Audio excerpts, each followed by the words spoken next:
तो अधिक से अधिक सब्सक्राइब करेंगे और बेल बटन को जरूर दबाएंगे ताकि आप लोगों को नोटिफिकेशन प्राप्त हो।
झंडा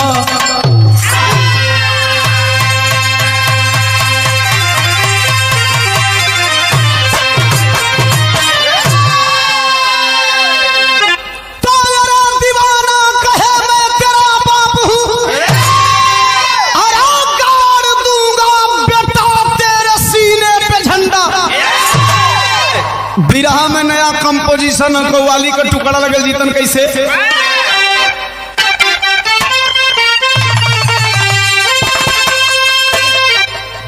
भाव है।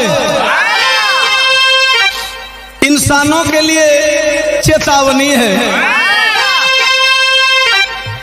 बनो न सिखी ईसाई हिंदू, आज बनो न मुसलमान, अरे ईश्वर अल्लाह चाहे रट लो, बनो इंसान, बनो इंसान, बनो इंसान।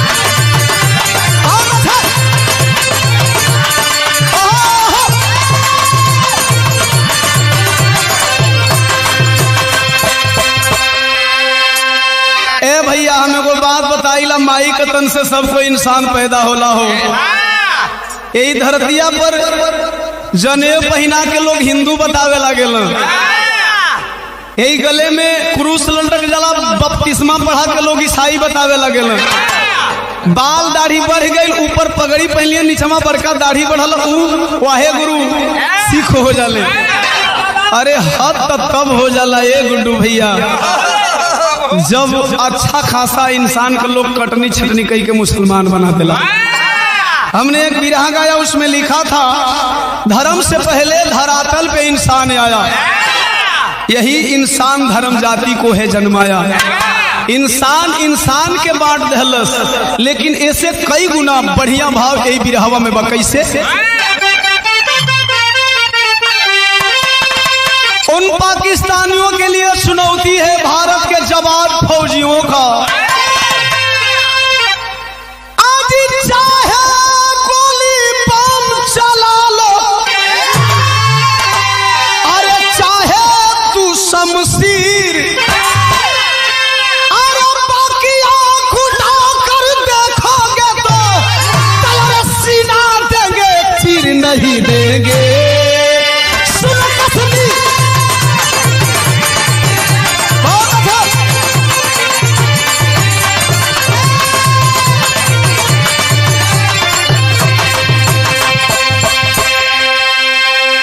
इंसान के लिए फिर दो लाइन कैसे?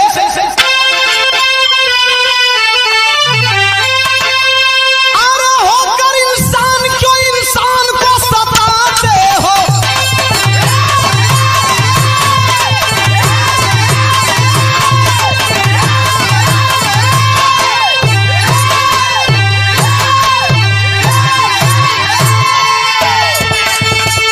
मारते काटते बारूद से उड़ाते हो,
यहाँ की बात समझ ली।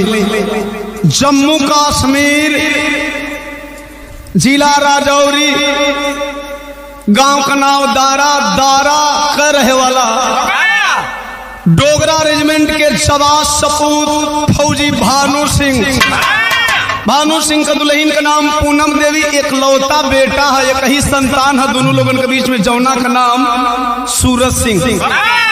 डेट याद करेंगे 20 मई 1999 को सूरज की उम्र 5 साल होने वाली है। पिता भानु सिंह 1 मई 1999 को बॉर्डर से छुट्टी लिए घर आ गए।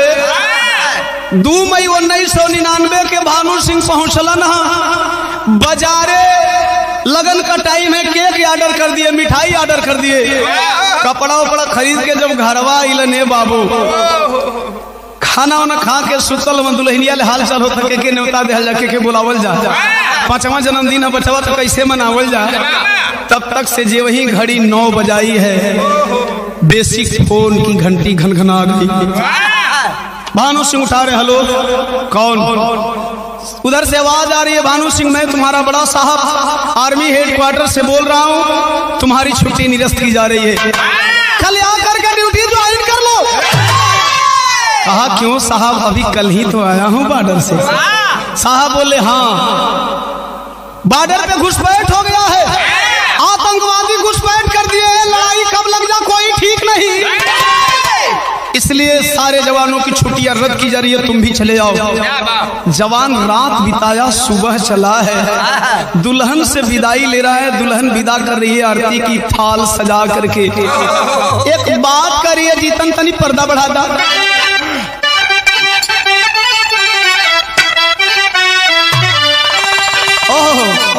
माई बहन लोग गावेली, उन्हें गीत के बड़ी रच के गावेली, कौनी तरह से गावेली। अरे गंगा माई के ऊंची बा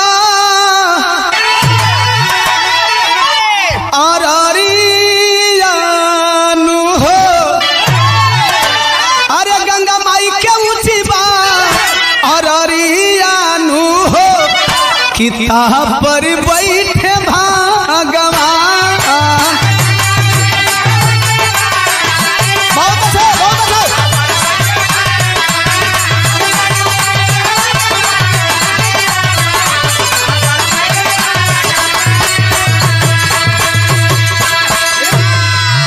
लेकिन दुल्हन अपने पति को विदा कर रही है। ए भैया, विदाई के समय को बात कहे, का कहे कि आई हाँ मानावे जान दीनावानु हो, ए फौजी साजाना हमार। हाय हाय हाय हाय, 5 साल का सूरज बगलिए में रोत हो, पापा जात हुआ, 20 तारीख हमार जन्मदिन है, पापा आई है कि नहीं है। बचवा के रोत देख के दुल्हनिया पूनम में वो और बात कहे कि बरसेला सूरज के नया नावानु हो, ए फौजी साजाना हमार। गुस्सा वाला फौजी जवान पागल हो गई हो, डांट करके भानु सिंह एक बात बोले, फौजी की दुल्हन हो, फौजियों की विदाई फौजियों की दुल्हने कभी नम आंखों से नहीं करती, हंस के विदा करो।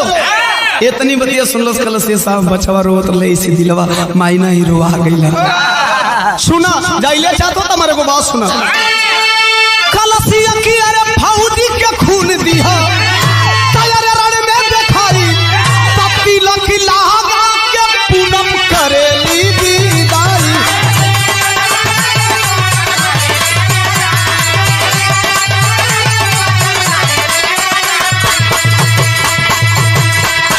कलसिया साहब जाता हुआ बचा, लेकिन हमारे को बात सुन लो, तैयार चूनी चूनी मारी हाथों से माना मानू हो, फौजी साजाना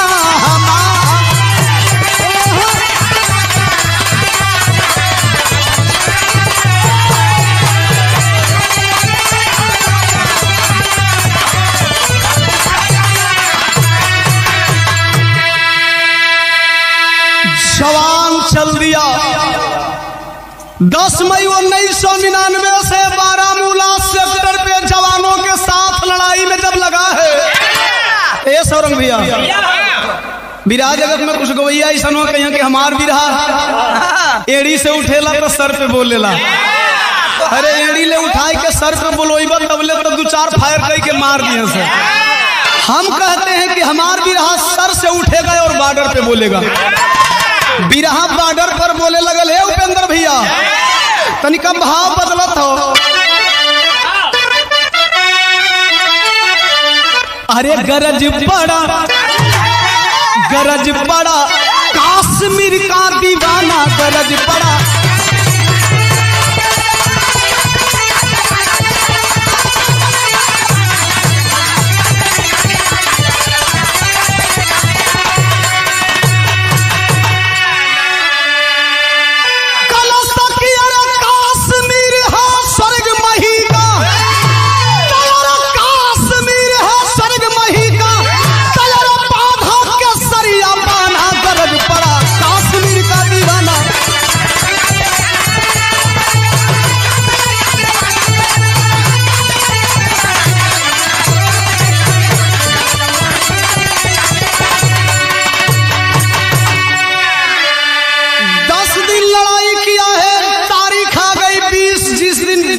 घर पे जन्मदिन की तैयारी चल रही है।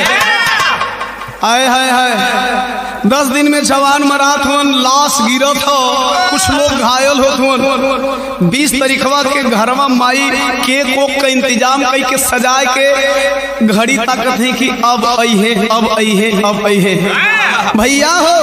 लेकिन 20 तारीखवा के बडरवा पर का भैया 20 मई शाम अरे साथी साथे खड़ा था। कौन खड़ा था? भानु सिंह। तवल देखा भानु मरा हुआ फौजी पड़ा था। गन के पॉइंट पे दुश्मन को रखा है, झाड़ी भी खुड़खुड़ाएगी तो गोलियों से भून डालूंगा। तब तक से झाड़ी में नजर गई, एक मरे हुए भारतीय फौजी की लाश को देखा है।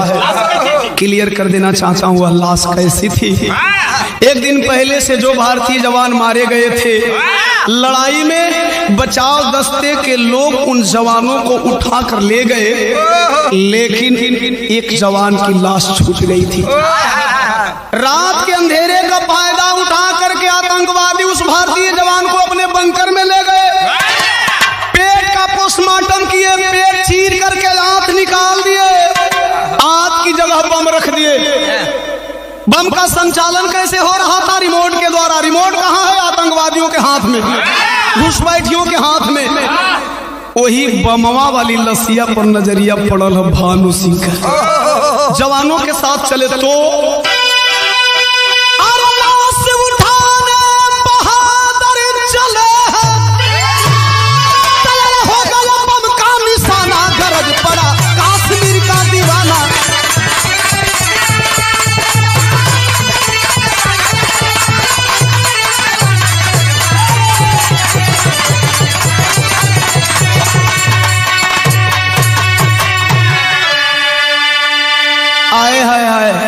लसिया के जे वही हाथ लगौना जवान, तब तक से आतंकवादी रिमोट दबा दिए।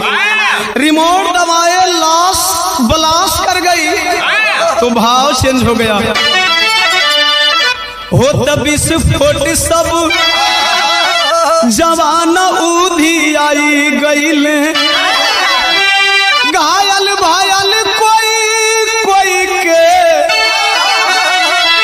उड़ल बासारी रिया। एहवर के कवा सजाई खोजे बेटवा मतरिया। खोजत था कि गईली नाजरिया। शाम हो गई, पता नहीं लगत बा पतिदेव का। दुल्हन पूनम एगो बात कहती, ए बेटा रोई रोई पूनम बेटा सूरज के मनावे लगली, हाथवा में लाल के धारावे लगली छुरिया। पापा नहीं आएंगे, किसका इंतजार कर रहे हो? कल से मम्मी को बात सुना ना, हर साल पापा साथे केक मिल के काटत रहली। अरे पापा बिना केक नहीं काटब ये मायारिया। केक नहीं काटूंगा, पापा आएंगे अभी। घड़ी में कितना बजा है? 9। जे वही कलश 9 बजल तो वही फिर फोनवा के घंटिया घनघनाए लगा। हे मम्मी पापा लेट हुए ऐसे फोन करत हुआ, उठाता है लो पापा। पापा कहाँ हैं पापा? मम्मी टॉफी भूल गई है पापा, टॉफी लेते आइएगा ना पापा। बच्चों को मैं क्या बांटूंगा पापा, क्यों लेट कर रहे हैं पापा? वो फोनवा पर जे बोला था ये कलश की हेलो हेलो, 2 बार हेलो बोलने के बाद उधर से आवाज बंद हो गई।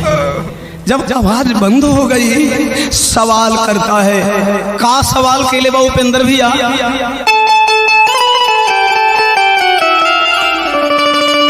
हेलो हेलो कही के पापा काहे चुप भइला हो? हेलो हेलो कही के पापा काहे चुप भइला हो? केक काटे अइबा कि नाही, केक काटे अइबा कि नाही, काहे कहइला हो?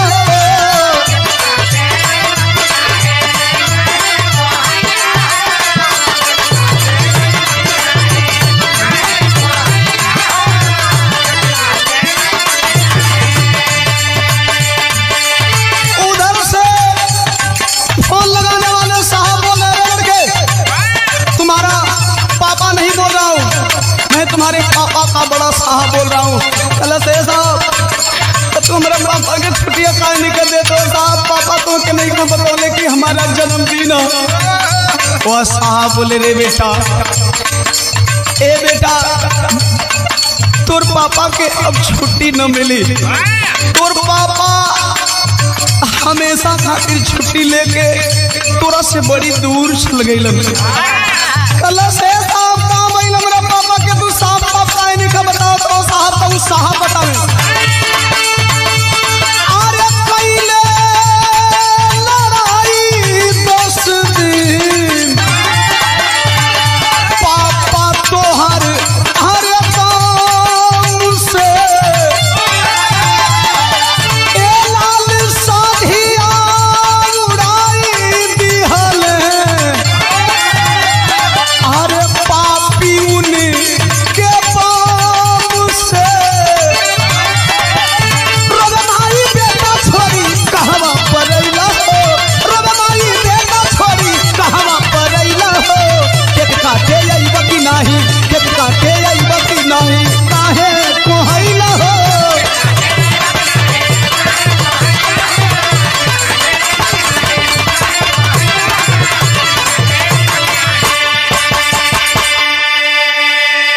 अरे बाबू जे वही फोनवा कटल हो, फोनवा का पसवा से माई पूनम फूल बतिया सुनत लिया, छतिया पर मुक्का मार के धड़ाम धरतिया पर गिर। आय हो लाल सूरज, जिंदगिया तो नरक हो गई रे।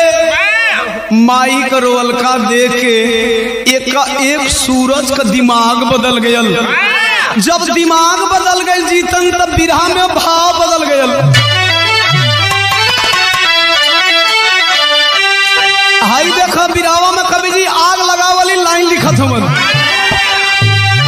ए भैया सारंग से सारंग सोला बन गया, ये सारंग से सारंग सोला बन गया, तो सुख गया यसकी आँखी का बंदे मातरम बोला।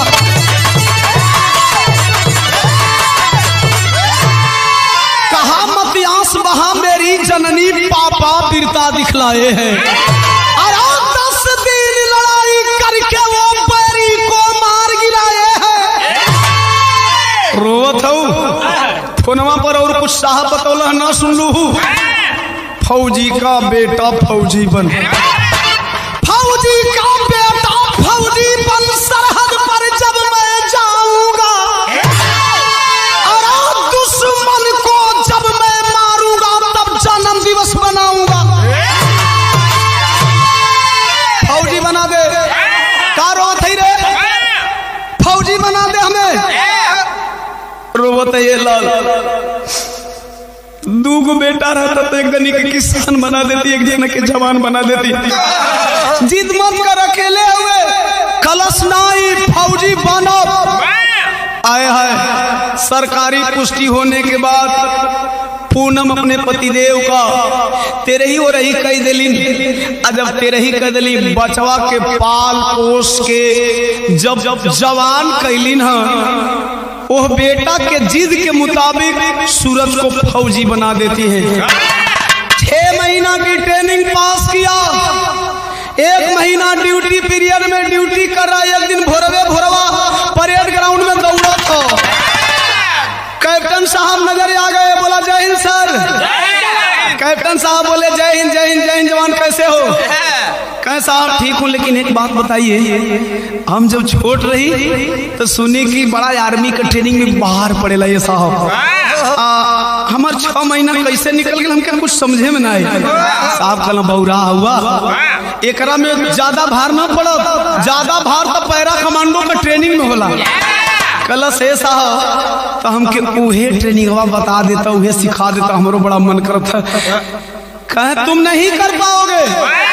कलश काहे ना करोगे साहब, काहे नहीं कर पाओगे। ये तनी बतिया सुनलस कलश है साहब, काहे ना कर लेबो। सुना हमारे को बात, अपनी दिल का बात बतावत था। तनी गीत बड़ी पुरान लग गई।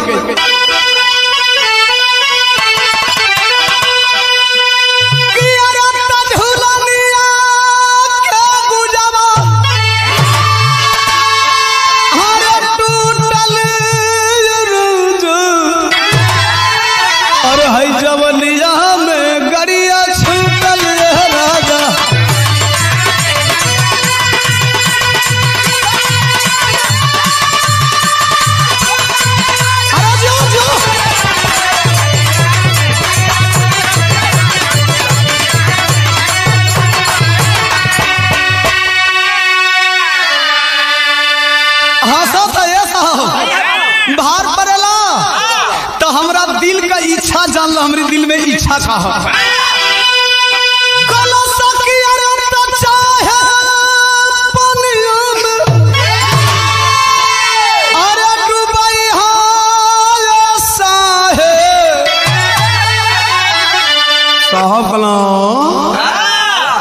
पानी में डुबावे के बात करो थरे भाई, तनी और आगे बोल।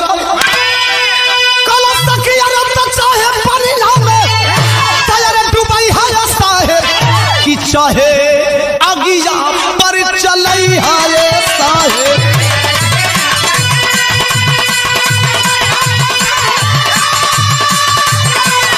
बहुत अच्छा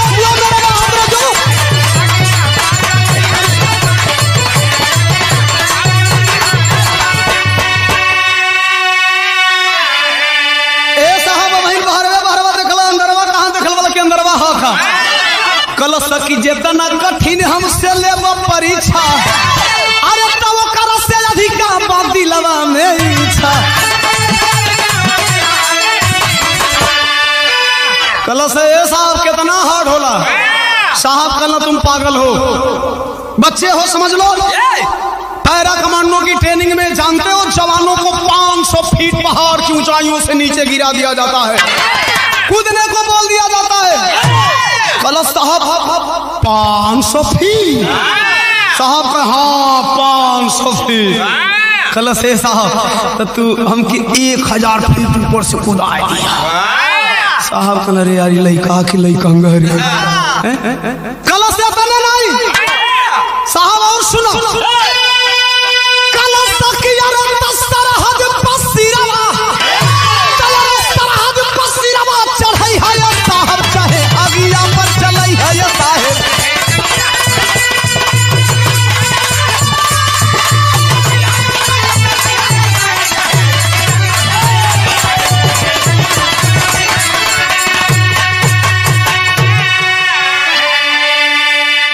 इतनी बतिया जब साहब सुनला कहल अरे बाप रे बाप, चल पैरा कमांडो की ट्रेनिंग पास करवा दिए। जवान पैरा कमांडो की ट्रेनिंग जब पास कर लिया है, इंतजार कर रहा है कि कब देश के दुश्मनों को मारूं और बाप का बदला चुकाऊं। जौना दिन बाप का बदला चुकाई वही दिन हम अपन जन्मदिन मनाई। हाय हाय हाय हाय।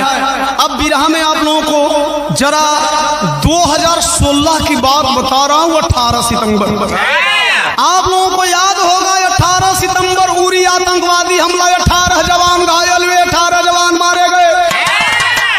मैंने बिरहा द्वारा भी आप लोगों को बताया था, तो यह भी आप लोगों को जानकारी है। अभी जवानों का 10वां नहीं बीता था तो देश के प्रधानमंत्री आदरणीय नरेंद्र मोदी साहब ने बॉर्डर पे सर्जिकल स्ट्राइक करा दिया।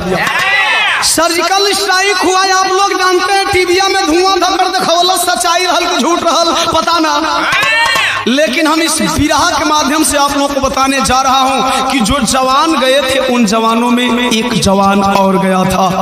वह जवान कोई और नहीं बल्कि 1999 का स्वर्गीय फौजी भानु सिंह का बेटा सूरज सिंह जा रहा है।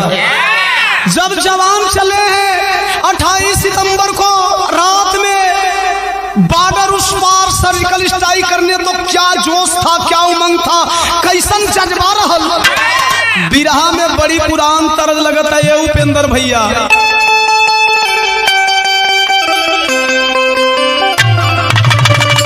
अरे जिया ये भोजपुर का लाल उपेंद्र लाल, दिल जीत लेला हो। हालांकि तरज हमारी जन्म से पहले के बाद। फिल्म का नाम था दादा।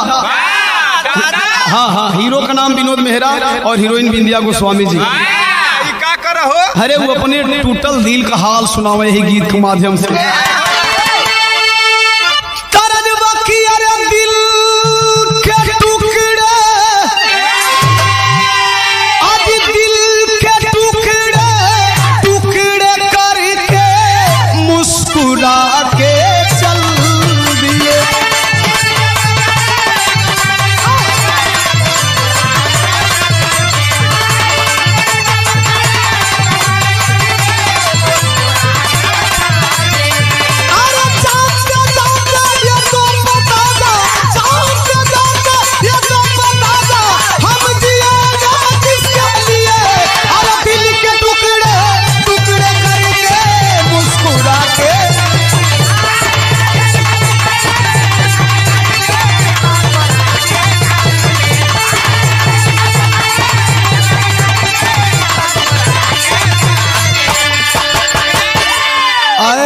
बिरहवा में भाव लग गई कि मौका बदला, मौका बदला मौत से लेने फौजी नाहर चल दिए।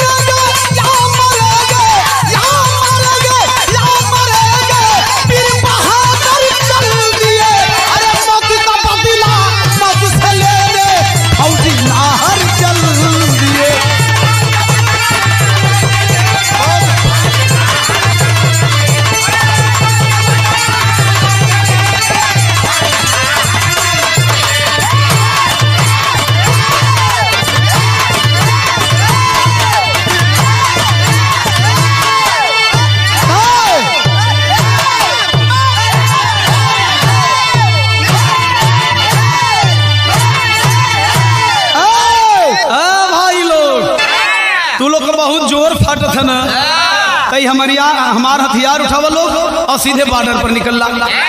इतना ही नहीं हुआ, और क्या हुआ साथियों, बज गई है खुली मुनादी करके छोड़ेंगे हम बर्बादी, नहीं रहेंगे आतंकवादी।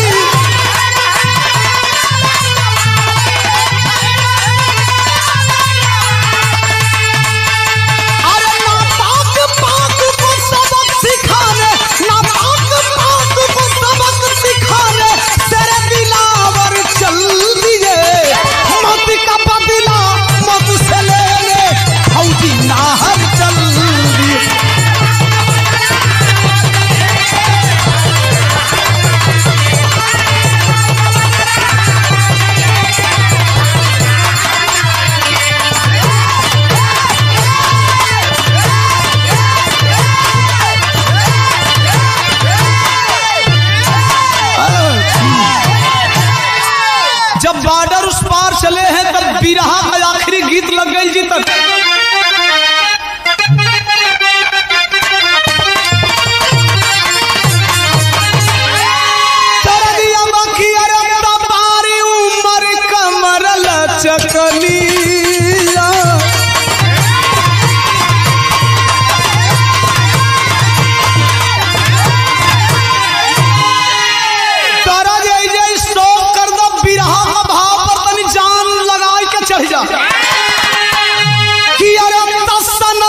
सन के बमवा गोलिया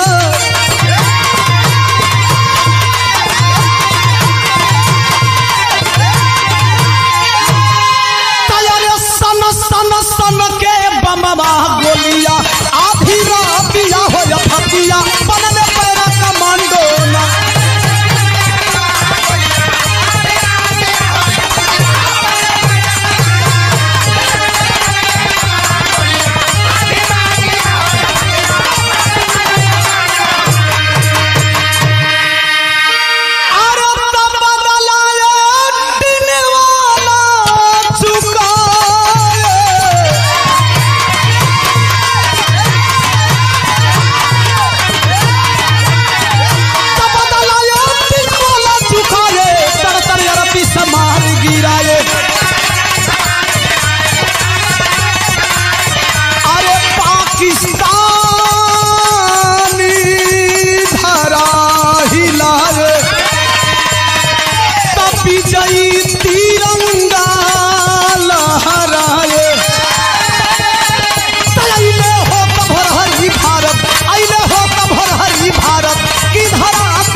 कश्मीर में 3 किलोमीटर अंदर पाकिस्तानी सरजमी में एंट्री करके जवान आधी रात को जब तर गोलियां बरसाने लगे तो हुआ क्या?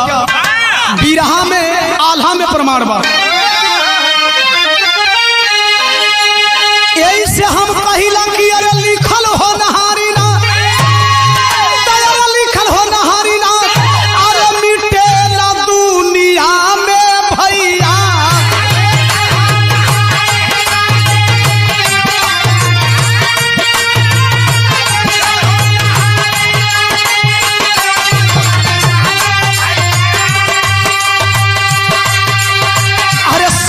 भुलाई गईल जंगल के माझार,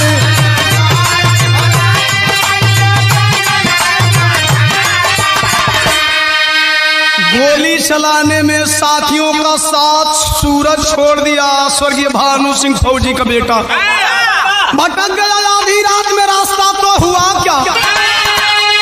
अरे कुछ दूरिया पर मिलल अरे तीन आतंकवादी भैया, धाया धाया गोलियां यारे चलावे धुआंधार।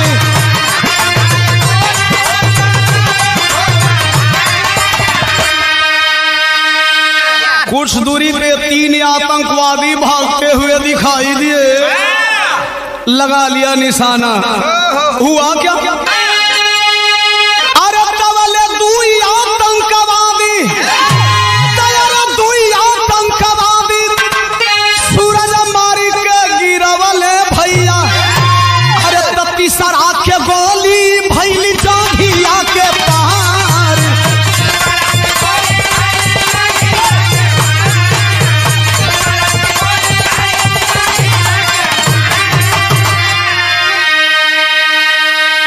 तीसरे आतंकवादी को गोली लगी है, रात के अंधियारे में धड़ाम से गिर गया धरातल पे, और धरती पे गिर करके वह आतंकवादी बोला भारत माता की जय। कांप गया सूरज, रे हमारी गोली कहीं अपने भारतीय फौजियों का सीना तो छलनी नहीं कर दिया। सवाल करता है भैया कौन हो आप? क्या आप भारतीय फौजी हो? कलश भारतीय फौजी तो नहीं हूं लेकिन भारतीय हूं। कलश झूठ, इस साला हमें फंसावत, ये आतंकवादी हमें पास बुलावल चाहता। भारतीय फौजी हो तो बोलो वंदे मातरम, भारत माता की जय। कहलस वंदे मातरम, भारत माता की जय। आतंकवादी की बात सुनकर सोचते हैं ये हम फंसत हैं कि साला फंसावत। कलश है तू शेर है तो मैं सवा शेर हूँ। हमरा पास एगो मंत्र बा बेटा, ऐसे तो जानकारी हो ही जाए कि तू भारतीय हुआ कि पाकिस्तानी हुआ। कलश अगर भारतीय हो तो एक बात और बोल दो, बोलो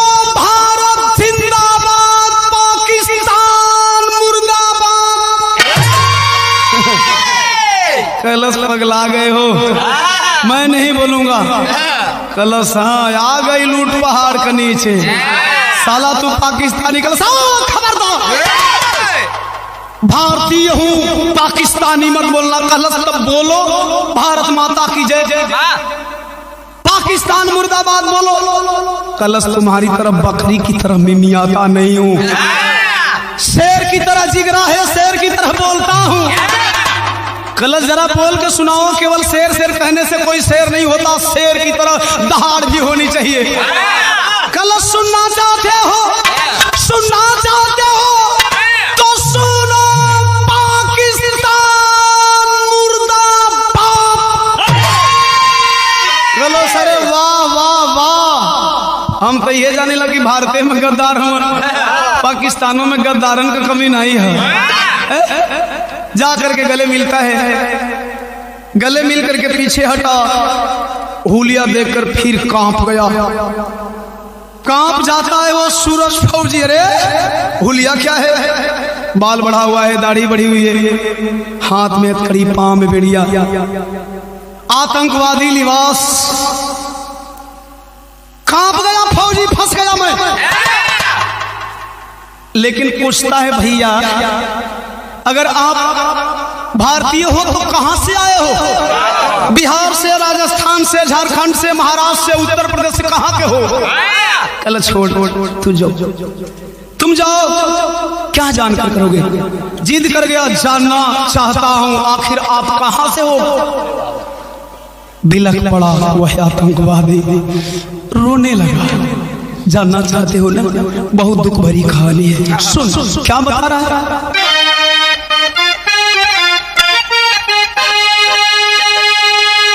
कहता कि जम्मू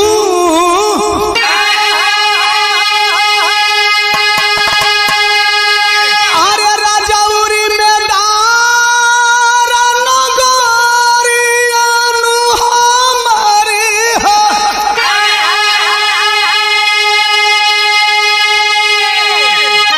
अरे पूनम गुजरिया हमारी है। कलश जम्मू हमारी स्टेट, राजौरी हमारे जिला का नाम, दारा हमार गांव का नाम, पूनम इनकर दुल्हन हमार माही, इनकर दुल्हन एकर मतलब ही पापा हुए खा। कलश है भगवान, ई चाहे जे भी हो, लेकिन अगर अपन नमो बती है तो इनसे भानु सिंह खवा दिया भगवान। हे भगवान भानु सिंह खवा दिया। कलश ए साहब काहे चुपा गेला हो साहब, ए साहब चुपा काहे गेला तो नहीं बोला ना हो साहब। भगवान बोला अपन नमो बताओ तो पुनः रिपीट करता है वह आतंकवादी। क्या रिपीट कर रहा है कि जम्मू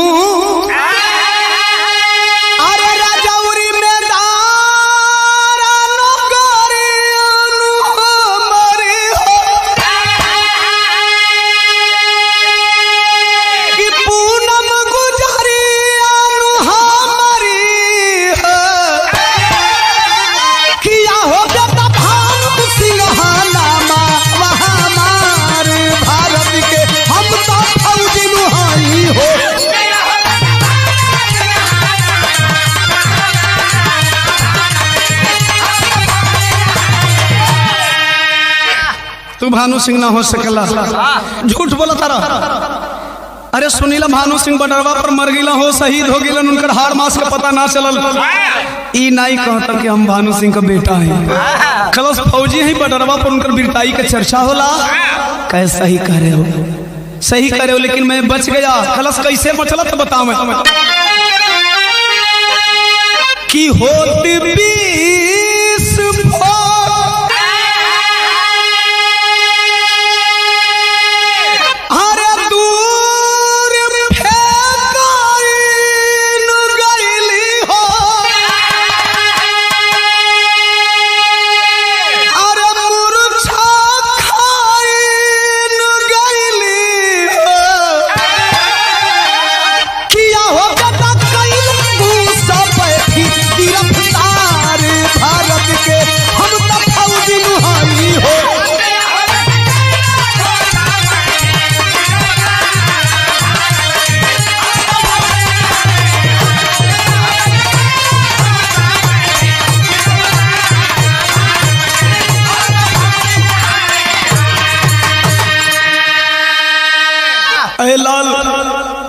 सच बोल रहे हो। जौना भैया का लसिया उठावे गए लीजा वो लसिया बम से उड़ गया।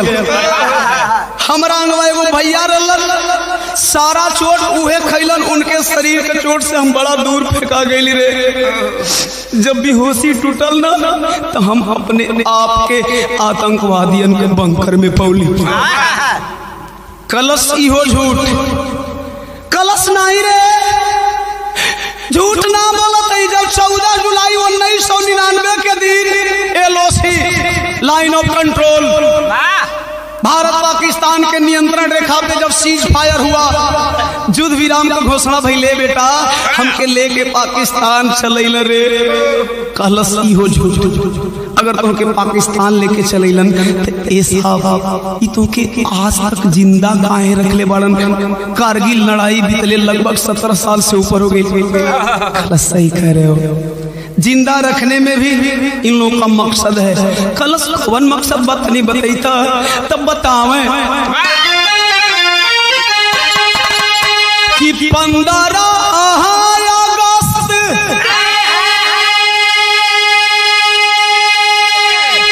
के हर साल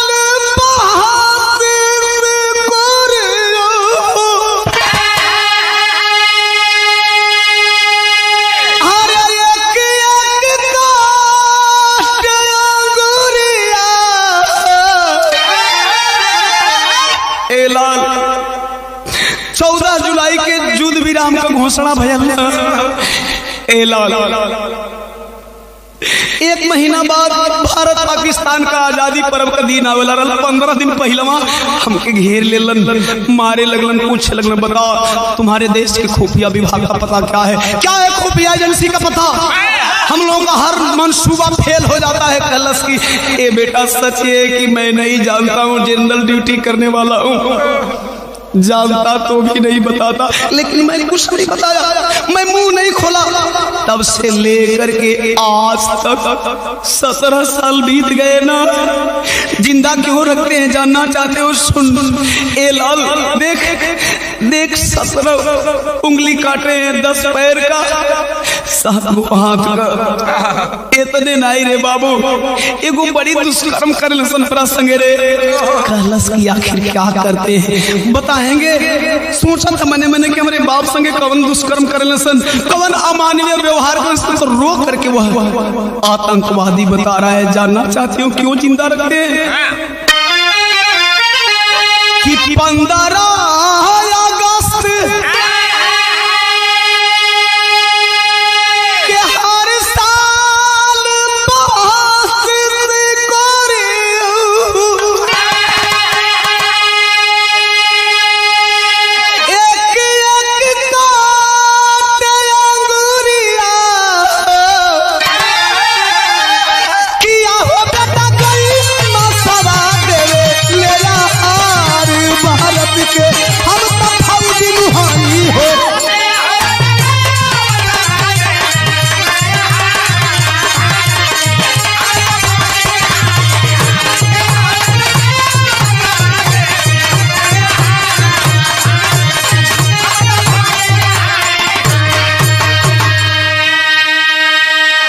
लाल हमारे आंखों के सामने योजना बनाते, जानते हो 18 सितंबर वाली घटना की सारी योजनाएं हमारी आंखों के सामने बनाए। मैं मजबूर था, हाथ में हथकड़ी है, पांव में बेड़िया है, मैं मर भी नहीं सकता। और 18 जवानों को मौत की नींद सुला दिए, 18 जवानों को घायल बना दिए। कलश इतना तो बतौला, ठीक है बा, अब हम जाते नहीं अपन काम करे। करू तू कहाँ से आया है? तू अपने विषय में कुछ नहीं बताएगा? तू कहाँ का रहने वाला है? रोए लगे। कल जान के का करवा जाए तो हमें कह नहीं बता। तो वह सूरज फौजी अपना पता बता रहा है, भाव चेंज हुई, सदर लगल कि अरे रोई रोई सूरज तब बतावेला कहानी।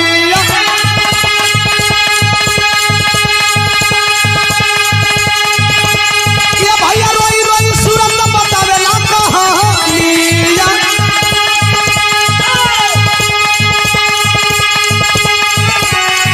अरे जाना दूसरे लौहे गाँव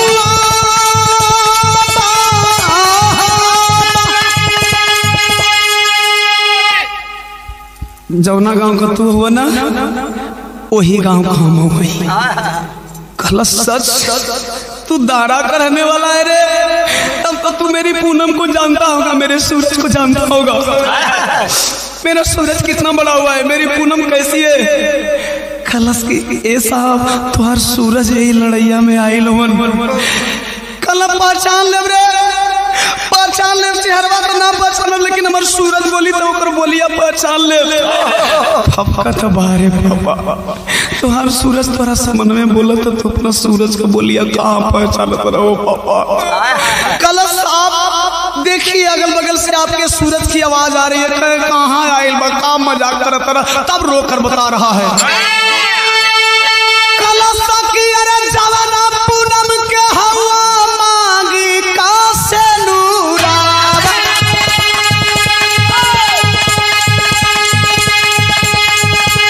ए बाबू जवाना पूनम के हवा मांगी का से नूरा। अरे वही पूनम का सूरज बेटा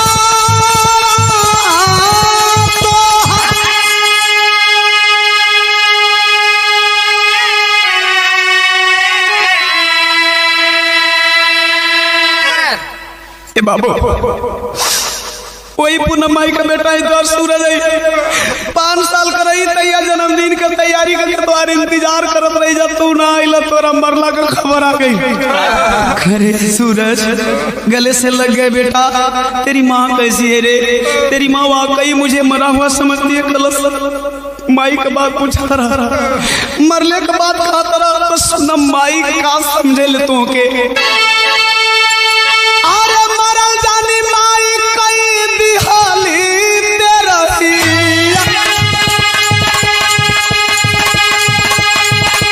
ये बाबू मरल जानी माई कई दिहाली तेरा ही।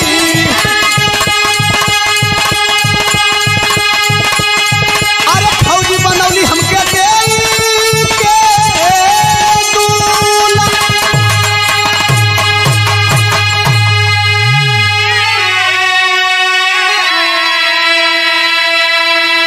माई तोहार तेरा ही कह दिले बा। कल रे पगला पूरा गाँव हमके मरल जाने ला, हम जिंदा है रे। अपनी माई से ना मिलाई बा, कहा हम मिलाई नहीं।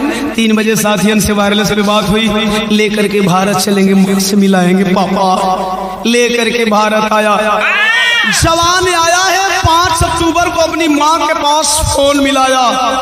इधर मीडिया पे बार बार दिखाया जा रहा है पीएम साहब ने सर्जिकल स्ट्राइक कराया, कुछ लोग कह रहे हैं सर्जिकल स्ट्राइक नहीं हुआ है। इसी उहापोह में जवान अपनी माँ को फोन लगाया है। 5 अक्टूबर को फोनमा पे एगो बात कहा था, का कहे भाव बदल गई।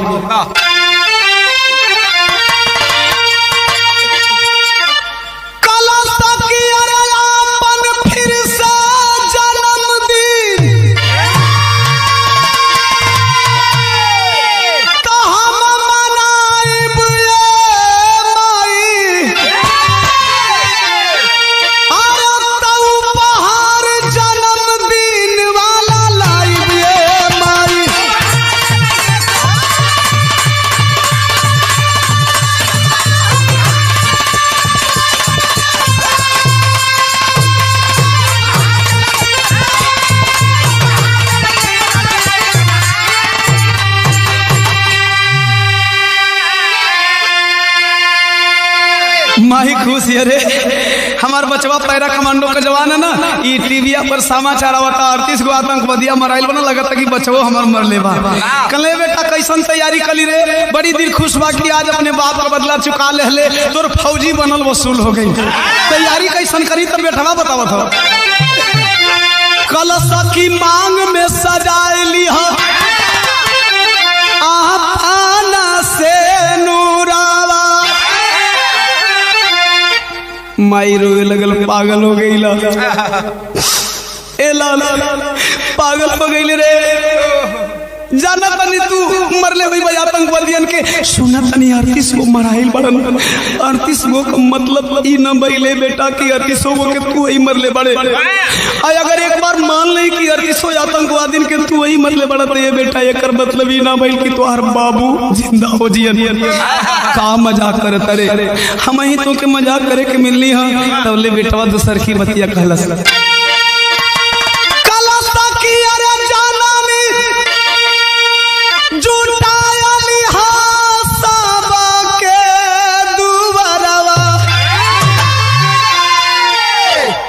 कलश तू तो मजाक करते बड़ा पूरा गौवा को लोगों के जुटा के मजाक बनवाई बे हमार कलश मजाक न बनवाई रे। हई अगली बतिया सुन कि अरे तो पापा मरल नहीं खन सब का के देखाई बे माई कलश ठीक बा 16 श्रृंगार करती है 17 साल की विधवा पूनम मांग में सिंदूर भर के 32 भरण कई के जाके न्योता देते ये भैया ये बाबू ये बचवा ये बचिया गाँव ना 12 बजे आज है जा हमार सैया के जिंदा लेके हमार बचवा जाओ तो उमर आई ना रहा गौवा को लोग सोचे बुढ़िया पागल हो गई बा। सर्जिकल स्ट्राइक के बाद 4-5 दिन बॉर्डर से लगातार जवानों की लाशें आती रही। लोग ये सोचते हैं कि लगातार भोरे भोरे के बचवा को मरला की खबर आ गई है आई बुढ़िया बौरा के घूमत पगला के घूमतिया। लेकिन गांव तो गांव होता है, चलो जिंदा नहीं तो मरा हुआ तो देखेंगे। चले हैं लोग 12 बजे पहुंचलन इंतजार करत होन के हर से गड़ियाई धीरे धीरे जब 1 बजा है साथियों 1 बजे का टाइम हम बतावत है कि एक आर्मी बहन सनसनाती हुई आई है और आकर के भानु सिंह के दरवाजे पे खड़ी हो गई। जब सब लोगों की नजर पड़ी है उस गाड़ी के ऊपर, गाड़ी से 4 जवान ताबूत नुमा संदूक, बिरहा प्रेमियों जरा ध्यान से सुनिएगा, ताबूत नुमा संदूक जिस पे तिरंगा झंडा उठाया हुआ है लेकर के जब जवान उतरे हैं माई खूब खुशिया हथवा में चकुइया देखती है तो बचवा केकवा देखे जे वही देखलस वही कन्हैया पर ताबूत हो भैया माई छतिया पर मुका मार के धड़ाम से धरतिया पर गिल हाय रे सूरज ई कवन दिन देखा दिला कवन मजाक कर दिला से सूरज तब तक से तो ला करके लोग नीचे रख दिए ताबूत को। गाँव वाले का तो मैं कार करूँ अगर बचवा आई गई तब बचवा के एक बार दिखा लगा कैसे दिखाई पूनम रो रही है करे कैसे दिखाओ हम ही दुनिया का अभागी नहीं कहा कि जवानी में अपना सैया को मरल मुँह ना नसीब और बुढ़ाई में जौना बचवा का कंधा पर बर्लाश हो के चाहिए वो बचवा का लसिया है बुढ़ाई में अपना कन्हैया पर कैसे डोई कैसे भार उठाई। लोग कहे अगर बेटा आ गया है तो एक बार दर्शन करा दीजिए। चलिए माँ ताबूत की तरफ तिरंगा झंडा हटाती है, तिरंगा झंडा हटा करके फाटक उठाई, फाटक उठाने के बाद साथियों ताबूत के अंदर से वो 1999 का मरा हुआ फौजी भानु सिंह जिंदा खड़ा हो उठे। तालियों की तड़तड़ाहट से पूरी कारगिल घाटी गूंज गई। अरे वाह भानु सिंह जिंदा है। तो कवि जी थोड़ा भाव चेंज किए जब पूरा परिवार मिला तो 5 अक्टूबर के सूरज आई ले भवनवा अरे तब भानु पूनम के बरसे झर झरना जानवा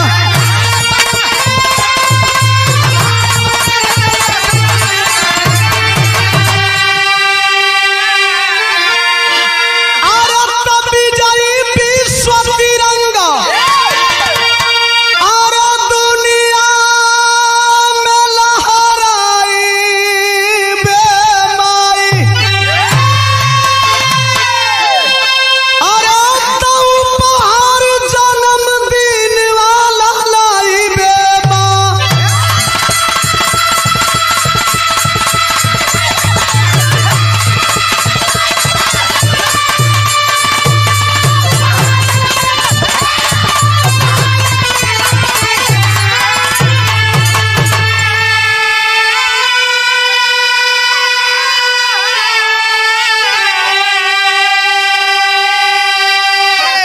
पूरा परिवार मिला है। एक बात क्लियर कर देना चाहता हूँ, कुछ भाइयों को सस्पेंस होगा कि आखिर जिंदा बाप को लाश बनाकर ताबूत में क्यों लाया था।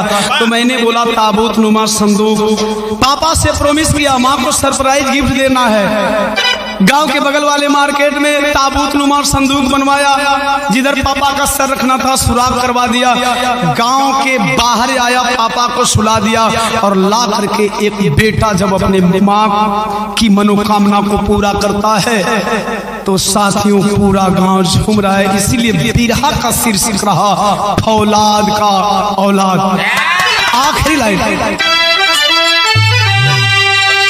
गुरु बिहारी पत्तू छेबर भारत देश आजाद, आंख उठाकर देखोगे कर देंगे हम बर्बाद।